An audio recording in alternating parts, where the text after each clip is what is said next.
As a kid, I quickly realized I didn't like being inside. I had to be outside. From playing in the barn lot to riding with my dad in the tractor, I always knew I wanted to farm. Growing up, I learned to appreciate that there were never 2 days alike. Even today, the same is true.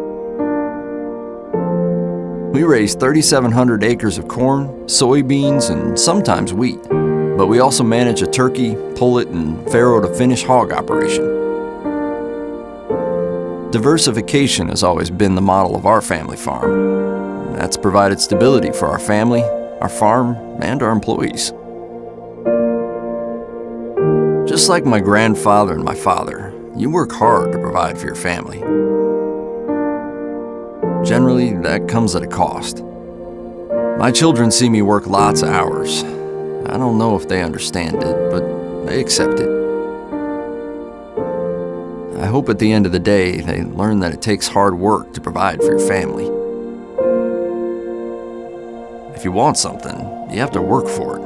It's not going to be handed to you. I think that's an important lesson to be learned. Raising a crop is really what motivates me each day. As a farmer, you don't have control over the weather. You farm to the best of your ability and you leave the rest in the Lord's hands. I farm because it's tradition. It's something I grew up doing, and it's what I love.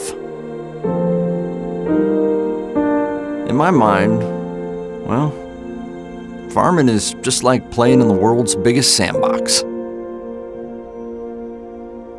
That's why I farm.